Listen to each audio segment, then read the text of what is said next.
चलो भाई क्लास से करते स्टार्ट। फिर टेस्ट सीरीज की बात हुई थी, ठीक है भाई। हाँ ममता ठीक है। टेस्ट सीरीज करनी थी हमने दिल्ली पुलिस के एग्जाम के लिए। सभी जीके के टॉपिक से 4-4, 5-5 प्रश्न को उठा के टेस्ट सीरीज करेंगे।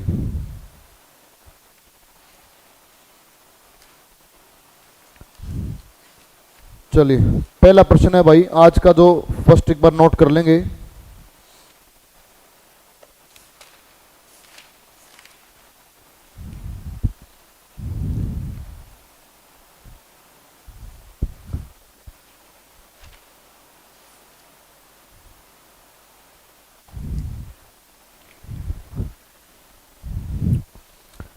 पहले प्रश्न का लिखे भाई, लास्ट में अपना स्कोर जो भी तुम काउंट करते हो अपना करते रहना। प्रश्न है बेलगावी। बेलगावी शहर किस राज्य में है? बहुत फेमस है ये, बेलगाम या फिर बेलगावी। बेलगावी कौन से राज्य में है ये बताना है कि बेलगावी किस स्टेट में पड़ता है। प्रश्न ये है, जल्दी बताएंगे। बेलगाम या बेलगावी, ये है भाई, नोट कर ले, कर्नाटक में। इसका राज्य आएगा कर्नाटक। बेलगावी ये वही अधिवेशन है। हाँ हरिओम, देखो नोट कर लें। बेलगाम अधिवेशन, इसके बारे में प्रश्न क्या आता है कि महात्मा गांधी ने कौन से एक अधिवेशन की अध्यक्षता की थी? महात्मा गांधी के द्वारा कांग्रेस के केवल एक ही अधिवेशन की अध्यक्षता की गई थी, वो था कर्नाटक का बेलगाम अधिवेशन। यानी गांधी केवल एक बार ही कांग्रेस के अध्यक्ष बने थे, वो बने थे यहां पे बेलगावी कर्नाटक में। नेक्स्ट है भाई अगला प्रश्न, ग्रेटा थुनबर्ग, बहुत चर्चित नाम रहा ये। 2019 में बहुत चर्चित नाम रहा ग्रेटा थुनबर्ग। एक लड़की है, ये बताना है कि ये किस देश से है। ग्रेटा थुनबर्ग किस देश से भाई? इसका आंसर रहेगा ग्रेटा थुनबर्ग स्वीडन। ये रही है स्वीडन से ग्रेटा थुनबर्ग। ठीक है भाई मुकेश, नमस्कार। दरअसल क्या हुआ, देखो पिछले साल की बात है, ग्रेटा थुनबर्ग चर्चा में आई थी। ये लड़की स्वीडन से है। जलवायु परिवर्तन को लेके, यानी क्लाइमेट चेंज को लेके इस लड़की ने एक अभियान छेड़ा था जिसका नाम रखा था फ्राइडे फॉर फ्यूचर। स्वीडन की पार्लियामेंट के बाहर इसने एक तख्ती पे लेके, एक तख्ती बना के उसके ऊपर लिख दिया था फ्राइडे फॉर फ्यूचर। और उसके लिए इसके अभियान में साथ साथ में और लोग भी जुड़ते गए। धीरे धीरे ये अभियान इतना बड़ा हो गया था कि 2019 में सबसे चर्चित, 18-19 के दौरान में सबसे चर्चित नाम ये रहा था Greta Thunberg. Time person of the year में भी, जो टाइम मैगजीन होती है, उसमें भी इस लड़की का नाम आया था। तो काफी चर्चित नाम है फ्राइडेज फॉर फ्यूचर। इसके आंदोलन का नाम अगर आपसे पूछ ले, आंदोलन का नाम रहेगा फ्राइडेज फॉर फ्यूचर। तो फ्राइडेज फॉर फ्यूचर ये इसके आंदोलन का नाम था। नेक्स्ट बताएंगे, कंप्यूटर की भाषा में रैम का अर्थ क्या होता है? कंप्यूटर की भाषा में रैम, रैम का पूरा नाम क्या बनता है? रैम की फुल फॉर्म क्या बनेगी, जल्दी बताएंगे भाई। रैम की फुल फॉर्म बनेगी random access memory. Random access memory. फटाफट नोट करते रहे साथ साथ में इनको, रैंडम एक्सेस मेमोरी। नेक्स्ट भाई अगले प्रश्न पे आ जाएंगे। प्रश्न है 1872 में भारत के वायसराय मेयो की हत्या कहां हुई थी? 1872 में भारत के वायसराय मेयो, इनकी हत्या हुई थी। प्रश्न ये कि मेयो की हत्या कहां हुई थी? इनकी हत्या भारत में कहां पे की गई थी, वो जगह बतानी है। मेयो की हत्या, इसका लिख लेंगे। आंसर क्या रहेगा? आंसर रहेगा पोर्ट ब्लेयर। मेयो की हत्या हुई थी पोर्ट ब्लेयर में। Port Blair. मेयो भारत के वो वायसराय हैं जिनके समय भारत की पहली जनगणना भी आरंभ हुई थी। भारत की पहली जनगणना वो 1872 में ही हुई थी। यह भी ध्यान रखने का है, भारत की प्रथम जनगणना 1872 में। और अगर प्रश्न ये आ जाए कि भारत की पहली नियमित जनगणना रेगुलर, वो हुई थी 1881 में। अगला प्रश्न है भाई, कौन सी नदी को दक्षिण गंगा भी कहते हैं? प्रश्न है, कौन सी नदी को बोलते हैं दक्षिण गंगा? इसका बताएं आंसर क्या रहेगा। दक्षिण गंगा किसे बोलते हैं? जल्दी बताएंगे। नेक्स्ट क्वेश्चन की ओर बढ़ते हैं, फिर साथ में ये बताएंगे। प्रश्न नंबर 6, नर्मदा नदी किन पर्वतों के बीच बहती है? किन पर्वतों के बीच बहती है नर्मदा नदी? बहुत अच्छा क्वेश्चन है, दोनों बताएंगे आंसर। हाँ ठीक है भाई, आंसर दिया है सुमित, अंकुश, ठीक है, आशीष, कईयों ने। दक्षिण गंगा जो है ये कहते हैं भाई गोदावरी को। गोदावरी, इसको बोलेंगे दक्षिण गंगा। प्रश्न है, नर्मदा नदी किन पर्वतों के बीच बहती है? इसका आंसर क्या आएगा? नर्मदा नदी बहती है सतपुड़ा और विंध्याचल के बीच। सतपुड़ा और विंध्य पर्वतों के बीच बहती है। नेक्स्ट भाई, गुजरात का एक मंदिर है भाई, द्वारकाधीश मंदिर। गुजरात का एक मंदिर है द्वारकाधीश मंदिर, ये बताना है कौन सी नदी किनारे पे है। प्रश्न नंबर आ गया 7वां।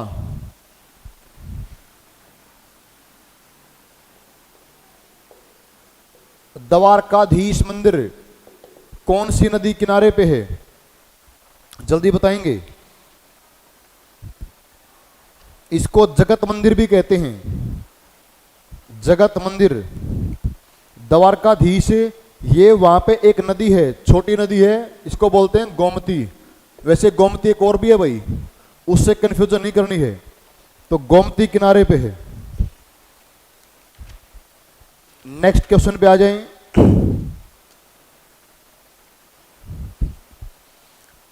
प्रश्न लिखेंगे, भारत ने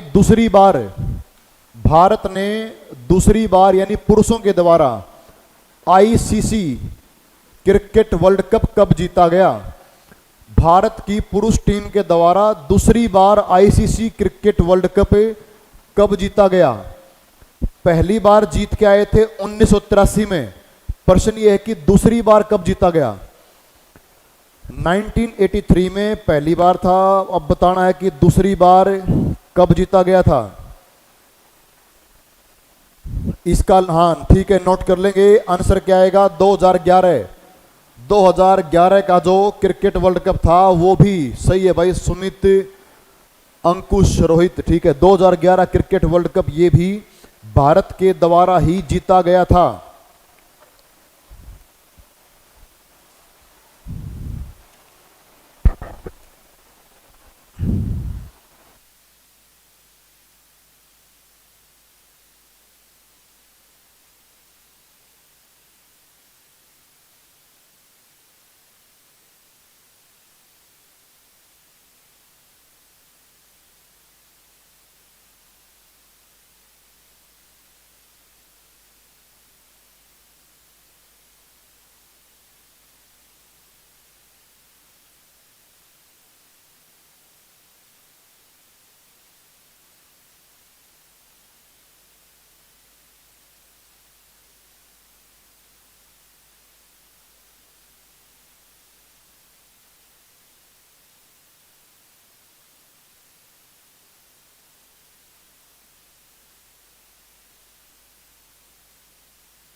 ठीक है भाई, ठीक है, हाँ होगी, आवाज की दिक्कत होगी थी, ठीक है।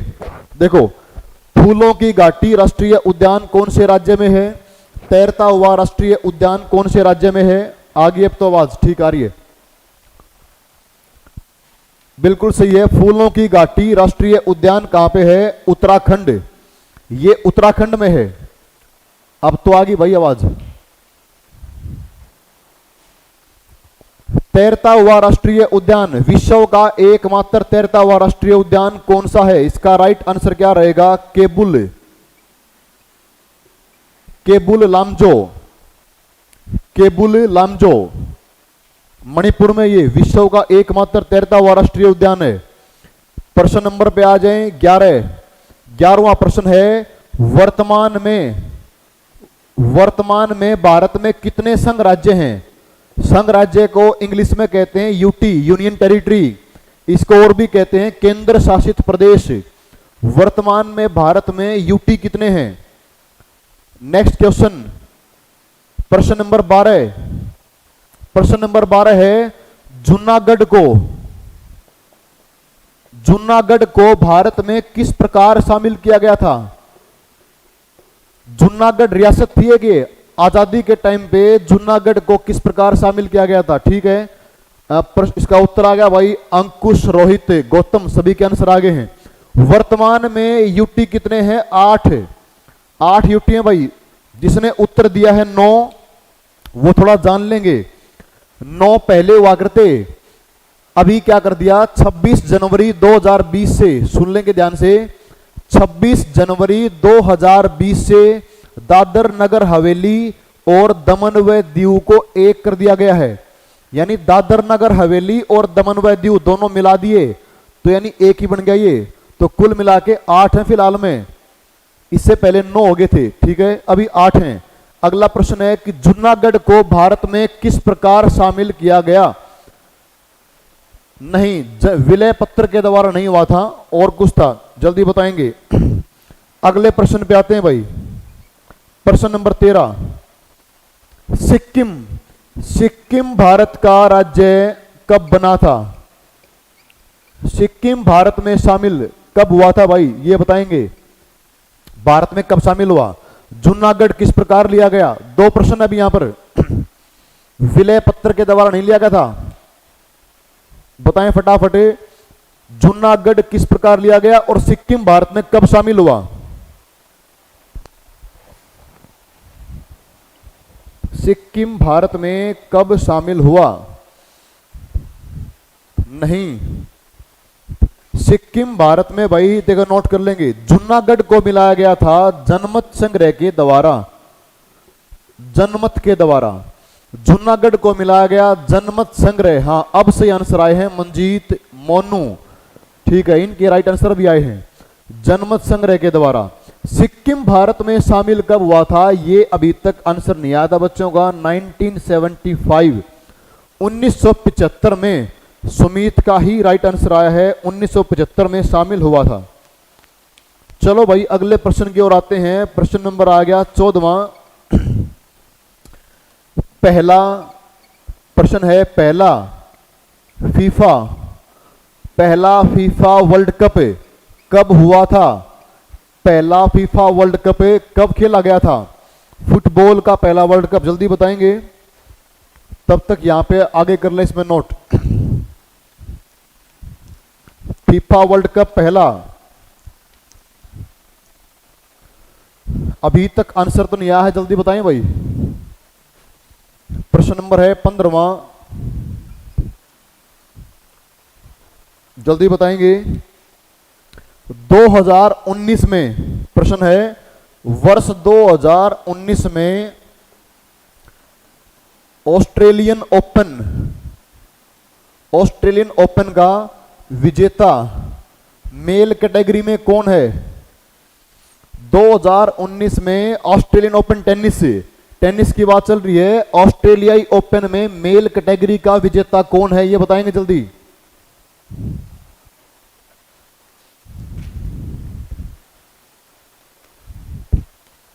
नेक्स्ट क्वेश्चन भाई, अभी तक आंसर नहीं आया बच्चों का। पहला फीफा वर्ल्ड कप, चलो इसका आंसर नहीं आता तो मैं बताता हूं इसका। पहला फीफा वर्ल्ड कप हुआ था 1930 में, 1930 में। अभी आंसर आया सुमित का, 1930 में हुआ था भाई। हाँ, प्रश्न है कि इसका विजेता कौन है मेल कैटेगरी में? बिल्कुल सही है, इसका आंसर आ गया है नोवाक जोकोविक। नोवाक जोकोविक, ये इसका आंसर है। ऑस्ट्रेलियाई ओपन 2019 का विजेता। प्रश्न नंबर 16 पे आ जाएंगे। क्वेश्चन नंबर 16 पे देखें। सबसे युवा ग्रैंड मास्टर, सबसे युवा ग्रैंड मास्टर भाई भारत की तरफ से, सबसे युवा ग्रैंड मास्टर इंडियन चेस में, शतरंज के खेल में सबसे युवा भारतीय जो हैं ग्रैंड मास्टर कौन बने हैं? जल्दी बताएंगे। प्रश्न नंबर 17, गहीर माथा अभ्यारण्य किसके लिए प्रसिद्ध है? किस जीव के लिए प्रसिद्ध है? किसके लिए प्रसिद्ध? गहीर माथा अभ्यारण्य किसके लिए प्रसिद्ध है? 2 क्वेश्चन हो चुके हैं, जल्दी बताएंगे। सचिन कासवान ने आंसर दिया है बिल्कुल सही, 12 साल 7 महीने 18 दिन। डी गुकेश राइट है भाई, बिल्कुल सही है। डी गुकेश 12 वर्ष 7 महीने 18 दिन इनकी आयु थी। विश्व के दूसरे सबसे युवा भी हैं, भारत में सबसे युवा यही हैं। अगला प्रश्न है, गहीर माथा अभ्यारण्य किसके लिए प्रसिद्ध है? वैसे उड़ीसा में है ये, गहीर माथा है उड़ीसा में। ये बताएं किसके लिए प्रसिद्ध है? नेक्स्ट प्रश्न पे आ जाएं भाई।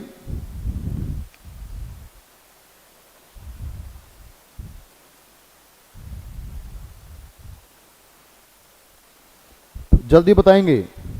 अगला प्रश्न आ गया है, लौटते हुए मानसून के द्वारा, लौटते हुए मानसून को बोलते हैं प्रत्यावर्ती मानसून।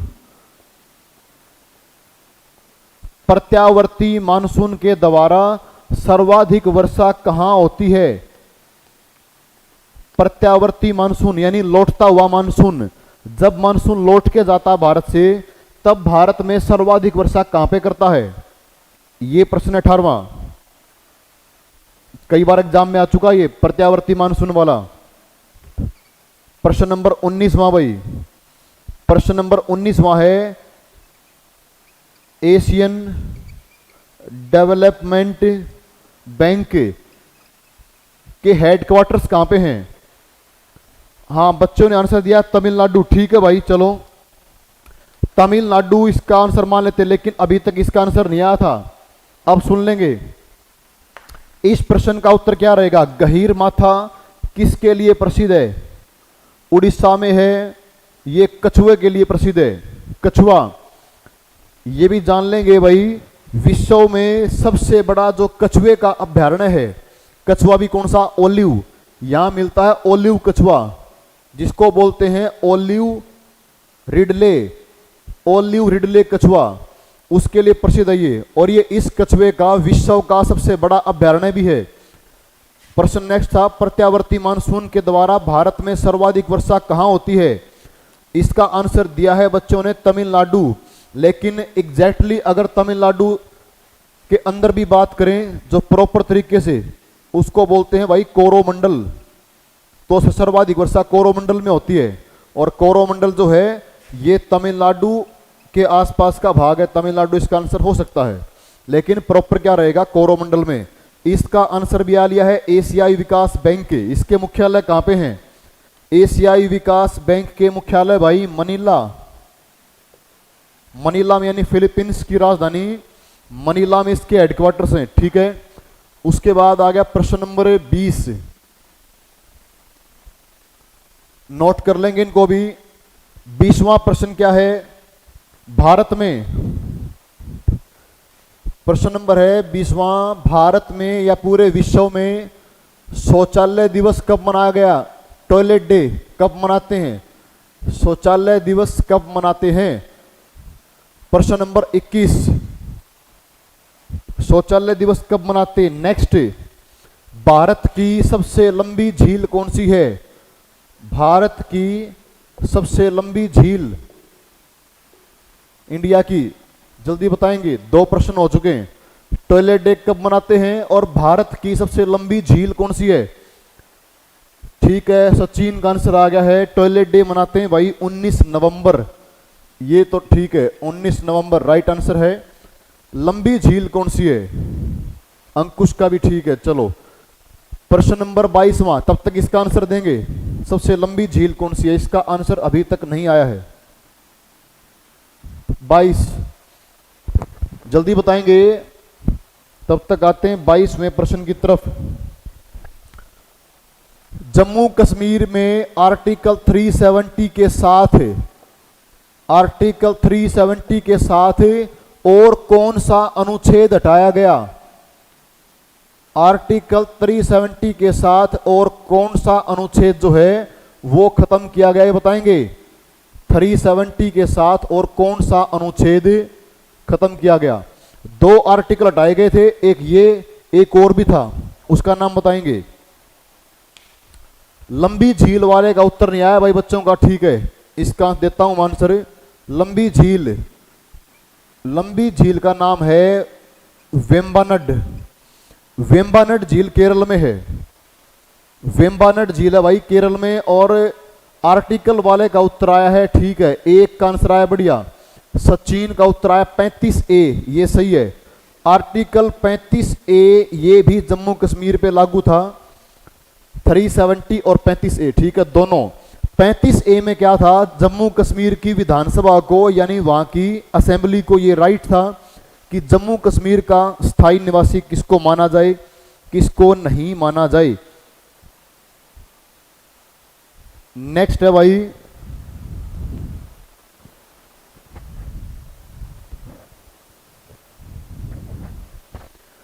बहुत बढ़िया प्रश्न आया, सुन लेंगे ध्यान से।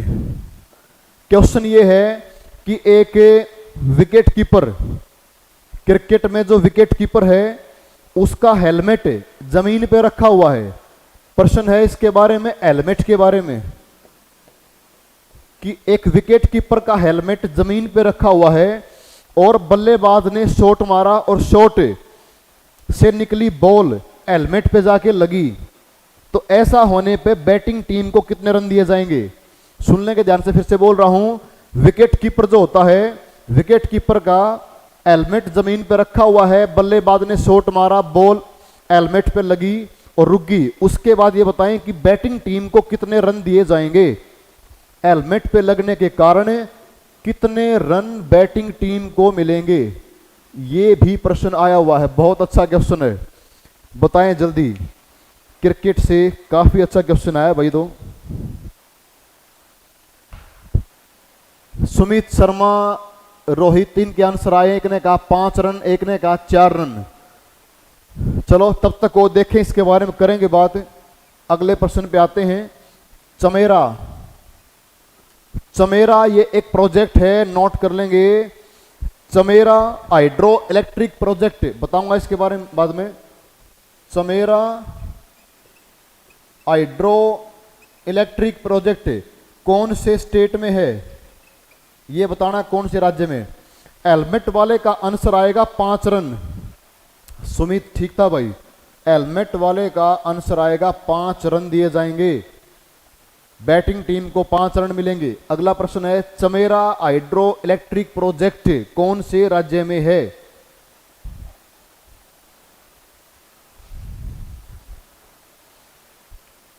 नेक्स्ट क्वेश्चन पे आ जाएंगे। प्रश्न नंबर आ गया 25वां।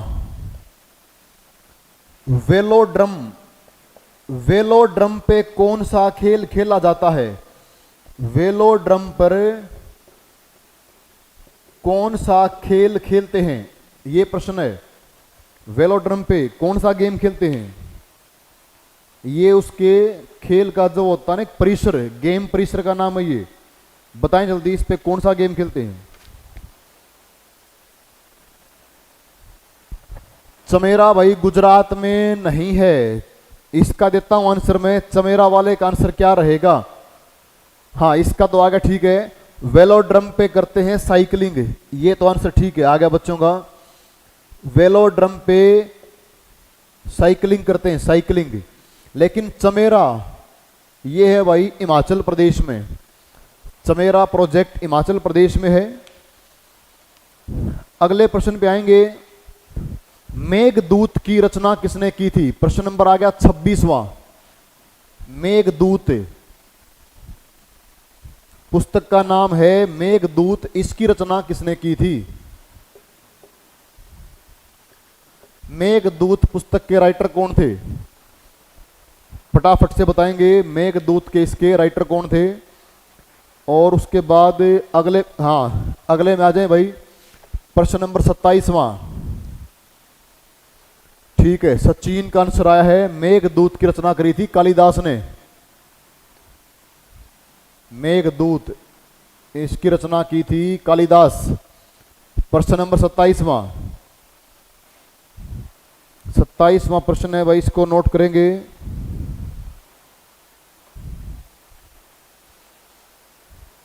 वैश्विक स्तर पर मासिक धर्म स्वच्छता दिवस कब मनाया गया? मासिक धर्म, महिलाओं में जो एक विशेष अवस्था आती है महीने में, इसको बोलते हैं मासिक धर्म। मासिक धर्म स्वच्छता दिवस कब मनाया गया? प्रश्न है मासिक धर्म स्वच्छता दिवस कब मनाया गया? बड़ा रेयर सा प्रश्न है, बताएं जल्दी इसको, कब मनाया गया मासिक धर्म स्वच्छता दिवस? थोड़ा सा मुश्किल लगता प्रश्न ये, नोट कर लेंगे। मासिक धर्म स्वच्छता दिवस कब मनाया गया भाई? 28 मई, 28 मई को मनाया गया। अगले प्रश्न पे आ जाएंगे, प्रश्न नंबर आ गया 28वां। प्रश्न नंबर 28वां है, नीति आयोग की स्थापना किसके स्थान पे की गई है? नीति आयोग की स्थापना किसके स्थान पे की गई है? प्रश्न ये है, नीति आयोग की स्थापना किसके स्थान पे की गई? तब तक आ जाए नेक्स्ट क्वेश्चन की तरफ। अगला प्रश्न है भाई 29वां। 29वां प्रश्न ये है, भारत के राष्ट्रपति पे, भारत के प्रेसिडेंट पे महाअभियोग प्रस्ताव, महाभियोग प्रस्ताव सबसे पहले किस सदन में पेश करते हैं? सबसे पहले किस सदन में पेश करते हैं? नीति आयोग वाले का भाई आंसर आया है योजना आयोग। ठीक है, हाँ ठीक है, योजना आयोग के स्थान पे की गई, ये तो राइट आंसर है। इसका आंसर आ जाएगा प्लानिंग कमीशन, प्लानिंग कमीशन यानी योजना आयोग। अगले प्रश्न थोड़ा ध्यान से पढ़ेंगे इस क्वेश्चन को। राष्ट्रपति पर जो महाभियोग चलता है उसे सबसे पहले कौन से सदन में पेश करते हैं? सबसे पहले जल्दी बताएंगे, किस में पेश करते हैं? तब तक आ जाए नेक्स्ट क्वेश्चन की तरफ, इसका उत्तर दे फटाफट। प्रश्न नंबर 30,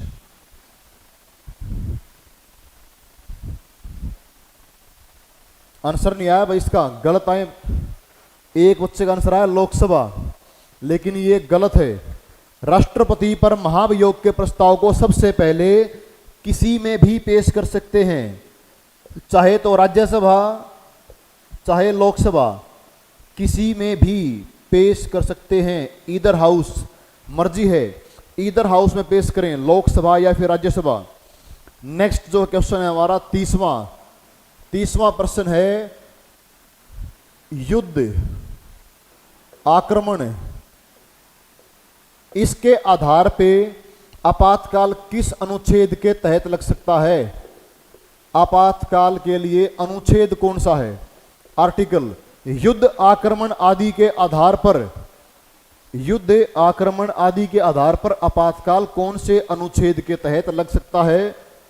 प्रश्न नंबर है 31वां, जल्दी बताएं इसका आंसर, तब तक आगे बढ़ते हैं। भारत की चौथी पंचवर्षीय योजना की अवधि क्या थी? 5 ईयर प्लान कब से कब तक चला था? कब से कब तक चला था ये बताएंगे। एक ने आंसर दिया है आर्टिकल वाले का 352, एक का आया 356। चलो देख लो भाई, इसका राइट आंसर आएगा 352। आर्टिकल 352 में युद्ध व आक्रमण के आधार पर आपातकाल लग सकता है। प्रश्न है चौथी पंचवर्षीय योजना कब से कब तक चली थी? कब से कब तक, इसका आंसर बताएंगे। तब तक 32वां प्रश्न ले लेंगे। चौथी योजना जो है 69 से 74 आंसर दिया एक बच्चे ने।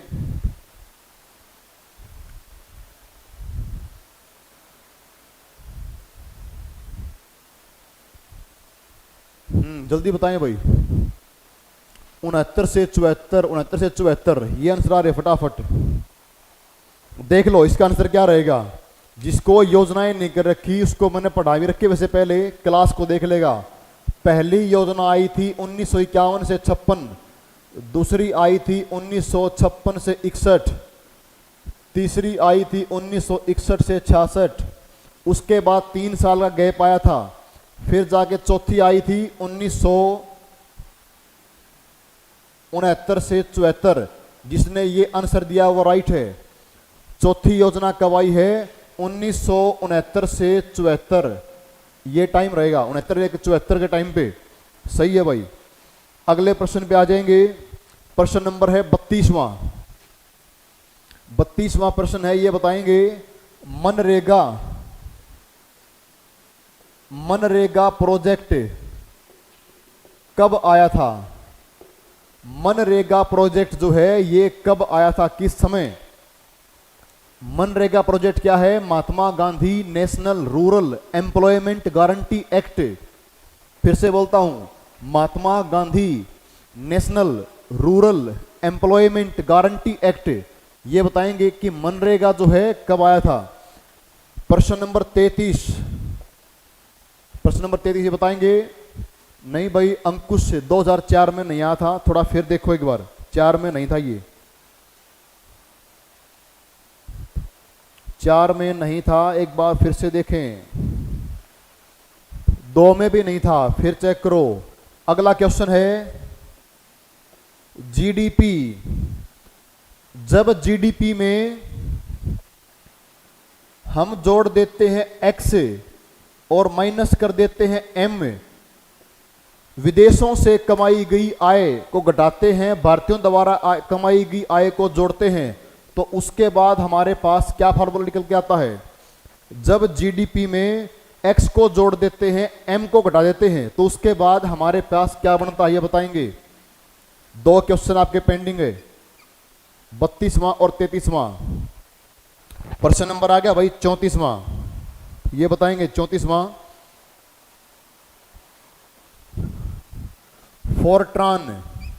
फोरट्रान का नाम बताना कि इसकी फुल फॉर्म क्या बनती है। कंप्यूटर से क्वेश्चन है, फोरट्रान की फुल फॉर्म क्या बनेगी। अभी तक 2 क्वेश्चन या बल्कि 3 क्वेश्चन पेंडिंग हो चुके हैं। फोरट्रान की फुल फॉर्म क्या बनती है, इसका पूरा नाम क्या बनेगा। प्रश्न नंबर 35, WWW के आविष्कारक कौन थे। ये नेट में होता है इस्तेमाल, ये इंटरनेट के क्षेत्र में। इसके आविष्कारक कौन थे? WWW के आविष्कारक।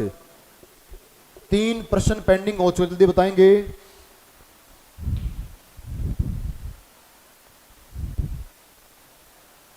बताएंगे भाई, मना क्या था ये बताएंगे। पहले ये बताओ इसके आंसर जो पेंडिंग पड़े अभी।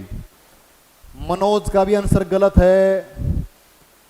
सचिन, वैसे इसका आंसर आता है ओमी जहांगीर भाभा। ठीक है, अब इसके ऊपर आते हैं। जीडीपी वाले का आंसर नहीं आया है, मनरेगा वाले का आंसर नहीं आया है। हाँ ये आंसर आ गया। WWW के आविष्कारक कौन थे? Tim Berners Lee. इसका आविष्कार किया था भाई टिम बर्नर्स ली के द्वारा।